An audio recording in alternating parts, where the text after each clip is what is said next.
এই জন্য আমার কিছু বক্তব্যে বলা আছে যে বাংলাদেশের মধ্যে গাঁজা হওয়ার সকল সম্ভাবনা বিরাজমান, যদি ইল্লা মান রাহিমা রাব্বি, যদি আমার প্রতিপালক আল্লাহ সুবহানাহু ওয়া তাআলা আমাদের প্রতি দয়া না করেন। আসরা বিআবদিহি লাইলাম মিনাল মসজিদিল হারামি ইলাল মসজিদিল আকসা, মহাপবিত্র সেই সত্তা যিনি তার বান্দাকে, তার বান্দা মানে কে? মুহাম্মদ সাল্লাল্লাহু আলাইহি ওয়াসাল্লাম।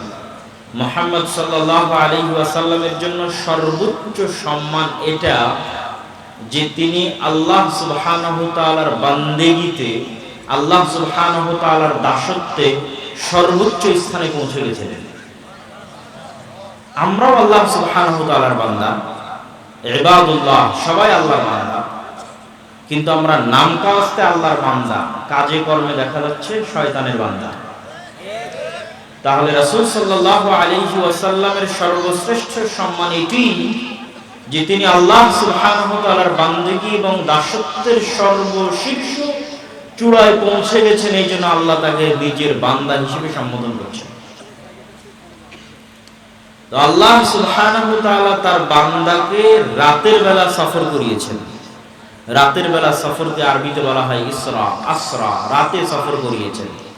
কোথায় থেকে? মিনাল মসজিদিল হারাম, মসজিদে হারাম মক্কা থেকে, ইলাল মসজিদিল আকসা, দূরবর্তী মসজিদ পর্যন্ত।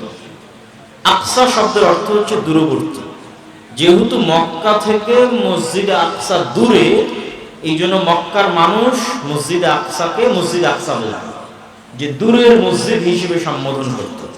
সেটি আল্লাহ সুবহানাহু ওয়া তাআলা কোরআনে তুলে ধরেছেন। কোন মসজিদ আকসা? এই পয়েন্টটা হচ্ছে আমাদের জন্য আজকের এই আলোচনার মূল অংশ, যে কারণে আয়াত তুলে ধরা। আল্লাযী বারাকনা হাওলাহু, যেই মসজিদে আকসার চারিদিক আমি আল্লাহ বরকত দিয়ে ঘিরে দিয়েছি। আল্লাহু আকবার। সেই বরকত সীমাবদ্ধ না সীমাহীন, তা আল্লাহ সুবহানাহু ওয়া তাআলা কোরআন মাজিদের আরেক আয়াতে বলেছেন, ওয়ানাজ্জাইনাহু ওয়া লূতান, আমি এই মাটিতে, যেই মাটির কথা আমরা এখন বলছি মসজিদ আকসা এবং তার পার্শ্ববর্তী অঞ্চল, এই মাটিতে আমি আশ্রয় দিয়েছি কাকে? ইব্রাহিমকে এবং লূতকে। ওয়ানাজ্জাইনাহু ওয়া লূতান ইলাল আরদিল্লাতী, ওই মাটিতে আশ্রয় দিয়েছি বারাকনা ফিহা লিল আলামিন, ইব্রাহিম এবং লূতকে ওই মাটিতে আশ্রয় দিয়েছি যেখানে বরকত রেখেছি সারা পৃথিবীর মানুষের জন্য। আল্লাহু আকবার। আল্লাহ সুবহানাহু ওয়া তাআলা কোরআনে বলছেন, আমি অনুবাদ করছি, বারাকনা ফিহা লিল আলামিন, যেই মাটিতে আমি আল্লাহ বরকত রেখেছি সীমাবদ্ধ নয়, শুধু ফিলিস্তিনবাসীর জন্য নয়, শুধু মসজিদে আকসা এবং তার পার্শ্ববর্তী মানুষদের জন্য, লিল আলামিন, সমগ্র পৃথিবীবাসীর জন্য বরকত রেখেছি। আর ইব্রাহিম এবং লূতকে কিভাবে আশ্রয় দিলেন? আলাইহিমা সালাতু ওয়াস সালাম। লূত আলাইহিস সালাতু ওয়াস সালামের ঘটনা তো আপনারা জানেন, যে মসজিদে আকসা বা জেরুজালেম থেকে দূরবর্তী কোনো অঞ্চলে লূত আলাইহিস সালাতু ওয়াস সালামের শহর ছিল। বর্তমান গবেষকদের দাবি অনুযায়ী জর্ডান বা জর্ডানের ডেড সি অঞ্চল, যেই শহরকে পাপাচারের কারণে আল্লাহ সুবহানাহু ওয়া তাআলা উল্টিয়ে দিয়েছিলেন। আলিয়াহা সাফিলাহা, যার উঁচু স্থান নিচু করে দিয়েছেন এবং নিচুটা উঁচু করে দিয়েছেন, উল্টিয়ে দিয়েছেন, এবং তাদের উপর বৃষ্টি বর্ষণ হয়েছে, আগুনের অগ্নি বৃষ্টি বর্ষণ হয়েছে। তো এই ধ্বংসযজ্ঞ চালানোর পর লূত আলাইহিস সালাতু ওয়াস সালামকে আল্লাহ কোথায় আশ্রয় দিলেন? লূত আলাইহিস সালামকে যে আল্লাহ বাঁচালেন, তার সাথে থাকা ঈমানদারদের বাঁচালেন। তো আল্লাহ বলছেন, আমি তাদেরকে ধ্বংস থেকে বাঁচিয়ে এই পবিত্র ভূমিতে আশ্রয় দিয়েছি, যেটা মসজিদ আকসা এবং তার পার্শ্ববর্তী অঞ্চল।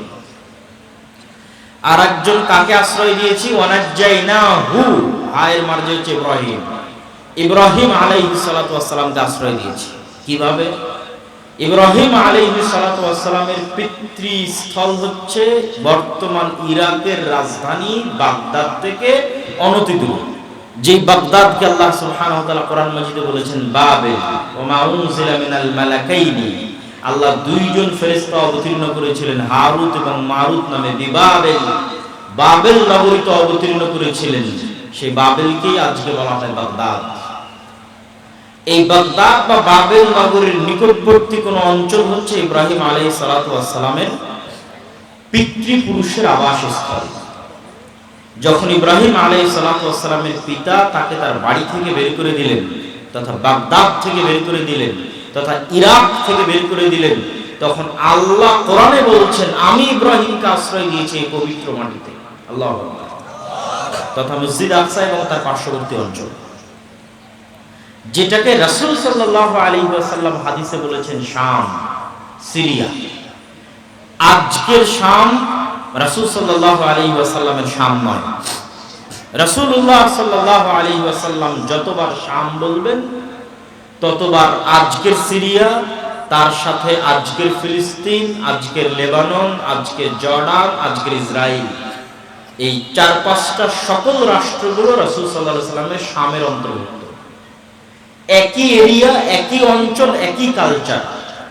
ব্রিটিশরা ছোট্ট ছোট্ট টুকরা করে ভেঙে ভেঙে ভেঙে ভেঙে তার মধ্যে থেকে 1948 সালে মধ্যপ্রাচ্যের বিস্ফোরা ইসরায়েলকে তৈরি করেছে। যেমন ভাবে 1947 সালে এই বিশাল মুসলমানদের ভারত উপমহাদেশকে ভেঙে টুকরো করে হিন্দুত্ববাদী ভারত তৈরি করেছে, ঠিক মুসলমানদের বিশাল আরব স্বাধীন অঞ্চলকে ভেঙে টুকরো টুকরো করে ইসরায়েলকে তৈরি করেছে। 1 বছরের ব্যবধান, 1947 এবং 1948। আর আল্লাহ সুবহানাহু ওয়া তাআলা আবার পবিত্র কোরআনে বলছেন যা কাকতালীয়ভাবে মিলে গেছে। আল্লাহ সুবহানাহু ওয়া তাআলা আবার পবিত্র কোরআনে বলছেন যে মুমিনদের উপর যারা আসাদ্দুন নাস আদাওয়া, শত্রুতার দিক থেকে মুমিন এবং মুসলমানদের উপর সারা পৃথিবীর সকল জাতি গোত্র ধর্ম বর্ণকে ছাড়িয়ে যাবে 2টা গোত্র, একটা হচ্ছে আজকের যুগের জায়নিস্টরা, আর একটা হচ্ছে আজকের যুগের ব্রাহ্মণ্যবাদীরা। জায়নিস্টরা এবং ব্রাহ্মণ্যবাদীরা মুসলমানদের সাথে যা শত্রুতা করবে পৃথিবীর আর কেউ সেই শত্রুতা করবে না, এটা আমি বলিনি, আল্লাহ বলছি। তো সেই শত্রুতা করার কাকতালীয়ভাবে সময়কালও মিলে গেছে 1947 এবং 1948।